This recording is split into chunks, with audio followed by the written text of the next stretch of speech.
Hey, what's going on, guys? It's Daniel with the Loading Bar, and today I'm bringing you another video talking about 5 reasons why I'm cautiously optimistic about the release of Destiny 2. While Destiny 1 was kind of a controversial game at first, there was a couple of things that I did like. I did play the game when it was released, basically just played the vanilla content, did all the content on release, even did a bunch of raids and got to the max level at the time. But I never did play any of the DLC, as I did not really like the way that Bungie and Activision was handling the game. But with Destiny 2, this gives Activision and Bungie another chance to right the wrongs that they did with the first game. And this is the main reason for this video coming out, as I want to talk about a few things that has me optimistic about the game, but I'm really cautious about the release of it. Now, one thing I thought Bungie and Activision learned from Destiny 1 was that this exclusive content that comes to PS4 is not really a good way to sell your game. While PS4 players do like this content that is exclusively for them, I don't think it's really fair for other players. Even if the content itself might not be the best content that it is out there, it's still kind of a middle finger to its other player base. Destiny 2 and the PS4 is going to be getting an exclusive strike, an exclusive ship, which is not really a big deal, but they're also getting an exclusive exotic weapon and an exclusive PvP map. And another thing that really bugs me is that the beta is going to be coming out first for PS4. While it's not that big of a time difference, the PS4 is going to be getting it first on July 18th, while the Xbox is going to be getting it on the next day on July 19th. Now, the PC version of the game probably won't be getting the beta until way later, on July 21st, which I don't really see why they would be doing this. I guess since PS4 does have this whole deal with Activision that Destiny is going to be getting all this exclusive content and all this new stuff first, it kind of makes sense. But as it relates to the player base, it kind of feels like they don't really care about its other players.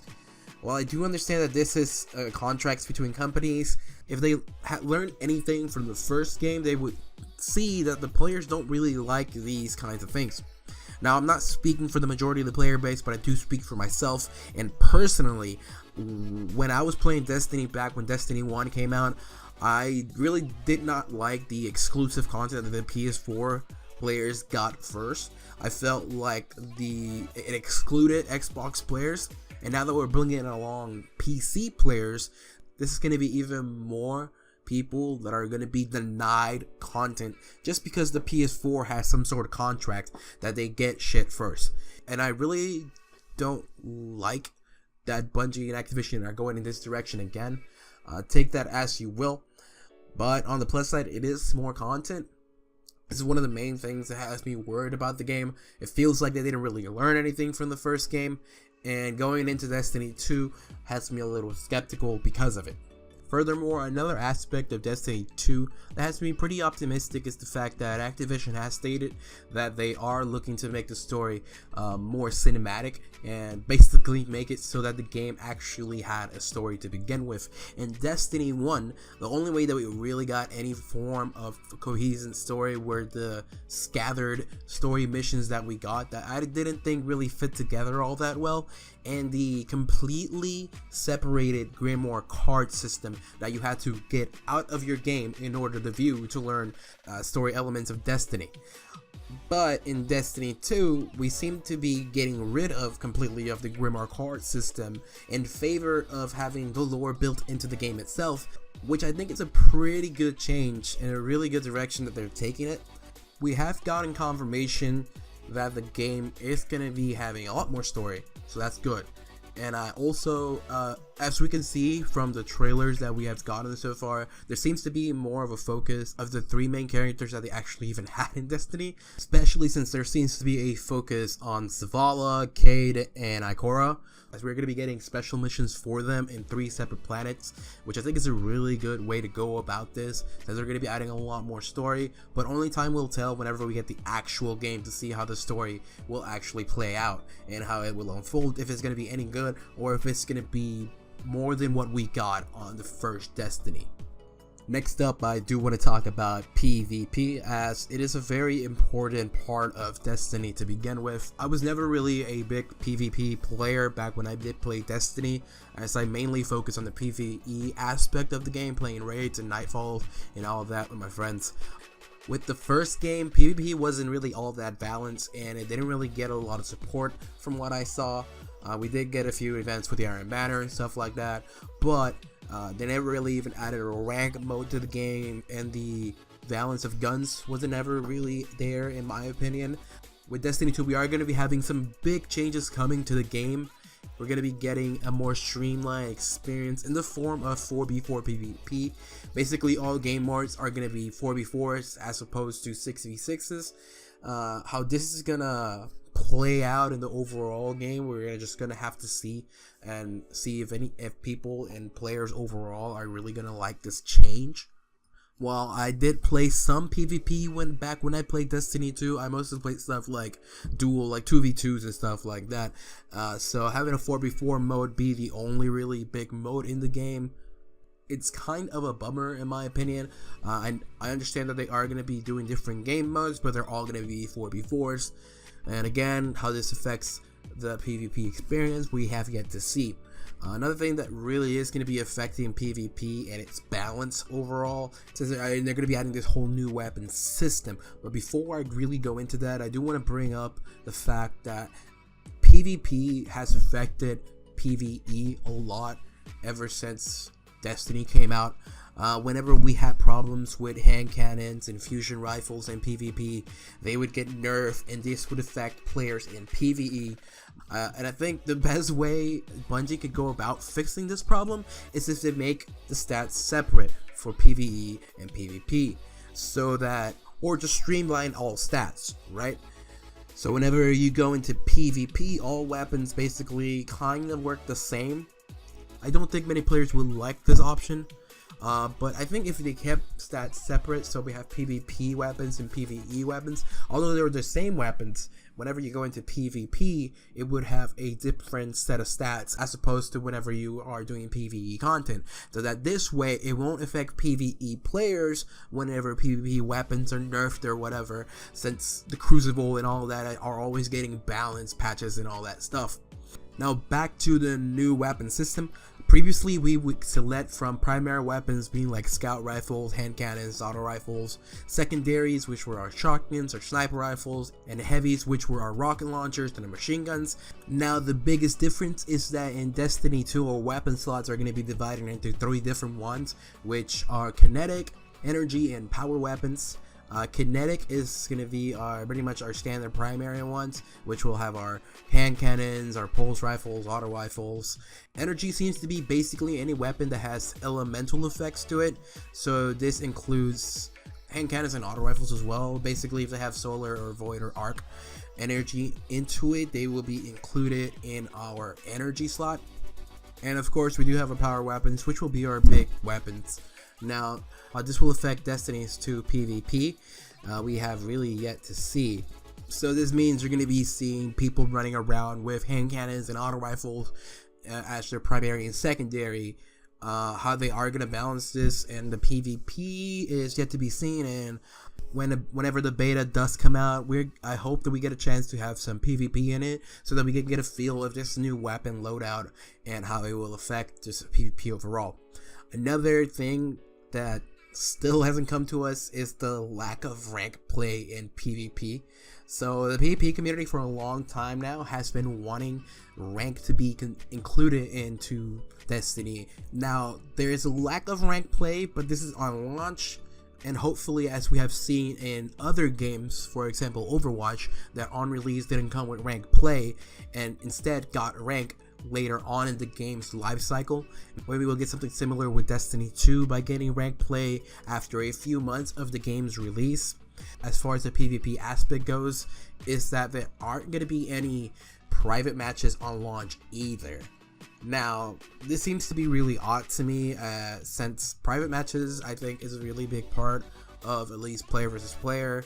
So if we look back at Bungie's other games like Halo, Halo 2, Halo 3, private matches, custom games were really a big thing back in that time. When I was young and I played Halo, I would just get on and play private matches with my friends for hours.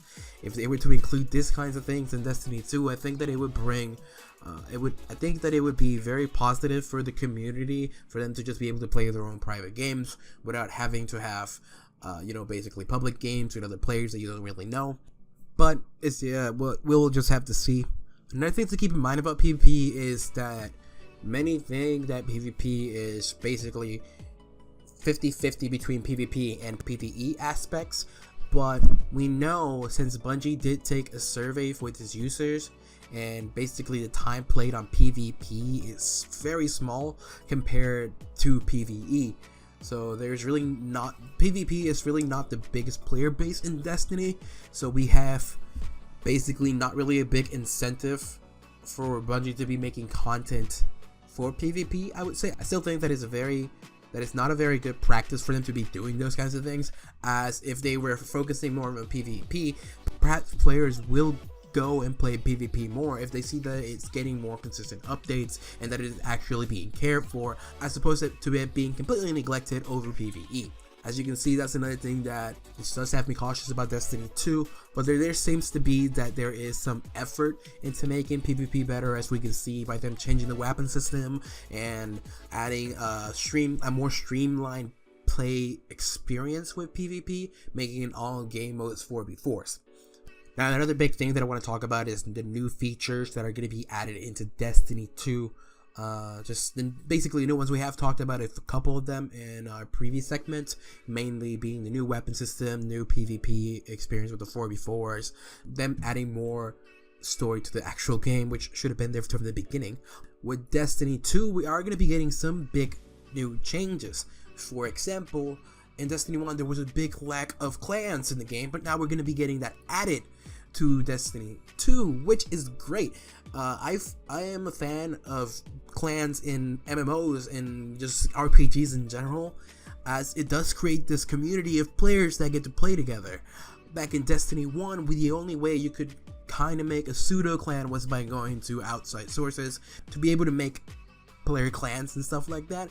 But now clans are going to be added directly into Destiny 2, and we have seen this in the E3, as well as just videos that we have gotten online in the past few weeks after E3. One of the big things about clans now is that they're going to be adding this big new feature that I really like in Destiny 2, being in the form of guided games. Basically giving people that don't really play in clans, so you have your solo players having a chance to do this pseudo matchmaking, where clans post these ads basically saying they need one more player to do this raid or one more player to do this strike, and then you as a solo player can look at them and just select them. Yeah, I'll join this clan and play with them. And this helps greatly for the people that play the game by themselves, and I think that this is a really good change. So if you're an MMO player like me, leveling up is basically the biggest thing about the game. You want to get to max level, you want to be the highest level to show off or whatever, and clans get to level up, and the more you level up, the more you get to get new features for the clans, right? As far as clans go, we get to customize our banners and basically contribute to the clan status and stuff like that. Now, another thing that I did really want to talk about is the servers. So there are going to be some changes with Destiny 2 servers. As we know, the original Destiny had a peer-to-peer and client-server kind of networking, and this caused a lot of problems with lag, host migration, stuff like that was a really big problem in the Crucible. If you wanted to compare it to anything recent, it's kind of like the For Honor peer-to-peer system, where in every game someone would leave because they rage quit it and just the game will be over. This creates a very toxic environment, and people really don't like that kind of stuff happening on their games while they're trying to play the game. Next thing you know, somebody just leaves the game, and then you're having to end up getting no experience and just pissed off at the end of the day. With Destiny 2, they're going to be using a similar hybrid peer-to-peer and client-server model with some changes. Bungie is telling us that basically you'll never have to worry about host migration problems again, and the physics of the game are now going to be calculated live in the cloud. Whatever that really means. I don't really know the exact way that this new server is going to work, so we'll just have to see whenever the game comes out and how this new server actually works out, and see if it's a better experience than the servers that we got on the original Destiny game. Now, I don't know much more about this new system. If you would like a more detailed explanation as to how this is going to work, I'll go ahead and link this Reddit thread down below so you can check it out for yourself, which will give you a better explanation of the way the new system is going to work. Now, other new features that I did really want to talk about is going to be in the form of all new subclasses for the Warlocks. They're going to be getting the Dawnblade, which basically gives you flame wings and a big sword you get to swing and throw these flame arcs at your enemies. Looks pretty cool. We saw it on the E3 in the E3 reveal. The Titans are going to be getting the Sentinel class, which from what I've seen so far on the internet, everybody has been calling it the Captain America class, since you get this big shield and you get to throw it basically like Captain America. Does the comparison to Captain America. I think it looks cool. I myself am a Titan player, and I do like this new Sentinel class. I think it looks pretty badass, and I can't really wait to play it. Now, the Hunters are going to be getting the Arcstrider subclass, which it's honestly disappointing. It's basically Arcblade with a staff. It looks the same, and I think Bungie could have done a way better new class for the Hunters.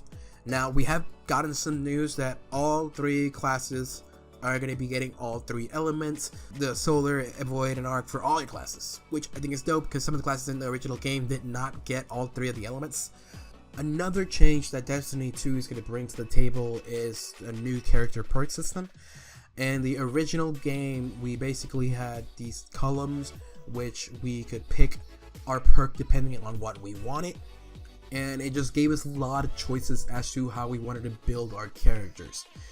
So in the new character perk system, we're going to be getting this basically a skill tree, right? And as you can see in the picture that I'm going to be putting up right about now, you can see that there are these diamond sections. So basically, you see that you can pick between two different diamond sections, and it's going to cut you off depending on which one you pick. So there seems to be kind of restricting you as far as your customization choices. Now, some people are really not going to like this change, as it seems to be taking away a lot of the customization we got with character perks. But in my opinion, I think it's a lot better. This is going to be streamlining the character perks, and it's going to be easier for you to communicate to your teammates what your build really is. So you're going to be like, yeah, I'm a solar focused hunter, and that's what I do. That's all the perks I picked. Now, if we are able to go back and change what perks we pick to customize our characters better, that would be cool, and it would give us a lot more options in a sense. But I think this overall is a good change for the game. And in the end of the day, that's okay. New features, we just have to see how it will play. Maybe we'll love it, maybe we'll hate it, and that's just going to come out to whenever the game comes out. I will be getting the beta for the game, so I will be recording a lot of footage and posting it here on my channel. So if you want to, you can subscribe for that content that's going to be coming up in the future. Anyways, that's basically all the things that I really wanted to talk about as far as the new features comes to the game that really stood out to me. Another thing that I really wanted to talk about was the PC release for Destiny 2. Now, we know that the PC release is going to be a partnership between Bungie and Blizzard, which I think is amazing since we're going to be getting it on Battle.net. Basically, Blizzard is going to be giving them the service. We can go to the Blizzard website, and there's a news post talking about the inclusion of Destiny 2 into the Blizzard launcher. So some frequently asked questions that we can see here on this post is basically Blizzard is going to allow people to use their Valens to purchase things for Destiny 2. It will allow people that use the Blizzard launcher to use its features, so you can talk to people that are playing World of Warcraft or playing Hearthstone the same way you would if you were playing StarCraft now with Destiny 2. Now, this does not mean that Blizzard is going to be operating servers for Destiny 2. This will be up to Bungie. As Blizzard did state here in one of the frequently asked questions, who will be operating Destiny 2 servers? They responded, Bungie will maintain Destiny 2 servers. Blizzard servers will be used for features related to the Blizzard platform, such as logging in and social functions, basically. As far as customer service goes, they responded saying that Destiny 2's gameplay customer service will be handled by Bungie, and Blizzard will exclusively handle customer service as far for the platform and the shop issues that people may have. Now, Blizzard stepping in and being one of the biggest companies and one of my favorite companies, as I do play all their games from World of Warcraft to Heroes of the Storms. It's a big thing since it is going to be including it for PC players like myself, who are looking forward to being able to play Destiny 2 on our PCs. Now, one thing that I did want to talk about for the PC release is the fact that the PC release is not going to be coming out until a lot later from the actual release of the game. So the game is scheduled to be released on September 6, 2017, and it's going to be going for $60 like any other AAA game. For the PC version, I believe it's going to be coming out around October 24th. What does this mean to us is that it's the same thing that happens for PC that were originally console exclusives. Usually the transfer over from a console to a PC takes a little bit more, and I do like that Bungie is not going to be rushing this release and basically giving us a complete game that we can enjoy whenever it comes out for the PC. Now, from previous experiences for games that have done this in the past, it has me a little skeptical of the fact that maybe Destiny 2 for PC might be shitty, and we will just have to wait and see to see how it comes out. It makes me very optimistic to see that Destiny 2 and that Bungie and Activision made this decision to include Destiny 2 for the PC audience and are making an effort to actually putting on a new platform as opposed to keeping it for the consoles. But as far as how the servers and the game will feel on PC, I have heard from some people that it plays amazing from what they have said, from people that have played it at E3, that have gotten their hands on it, basically playing on 1440p, 60 FPS. So if you had a choice between playing the game in 1080p, 30 FPS, or 1440p and 60 FPS, you're obviously going to go with the 60 FPS version with 1440p resolution. It's just an obvious choice. We will have to wait and see for it to come out on PC. And as I did mention in a few minutes ago when I was talking about the beta, the PC beta, I don't think it's going to be coming out until probably early August. Maybe it will come out on the 21st, as they did say that the beta will be available for all platforms on the 21st. Really not giving PC players a lot of time to play the beta. But don't worry, if you are a PC only player, I will be posting beta content on my channel whenever I do get my hands on that beta here coming up in July in just a few days, so it's really not that far off. I will be doing a detailed analysis on the gameplay itself, and I will be showing you all the new features that they do allow for us to see. Hopefully we'll get some PvP, and I will be showing a PvP video, and I will keep that separate from a PvE video to come out on my channel. And that, guys, will wrap up our video of 5 things that that make me cautiously optimistic about Destiny's 2 release. So I hope that you guys got some new information if you haven't gotten it already, and I hope that it gave you some context as far as Destiny 2 release. And I want you to be cautiously optimistic about this game as well. If you're a Destiny diehard fan, then I know you're going to get this game regardless of whether it's shitty or not. I know I'm going to be getting it to cover it, and hopefully the game delivers what Destiny 2 should have been. But anyways, guys, I hope that you enjoyed the video. Leave a comment down below. Tell me about whether you're excited for Destiny 2. Do you hate it? Do you like it? Let's talk about it some more on the comment section below. I will also have a lot of links down below for articles that explain the game a lot better than I do, as well as some more information that you might find helpful in making your decision whether you're going to want to play Destiny 2. Anyways, guys, thank you so much for watching, and as always, have an amazing day.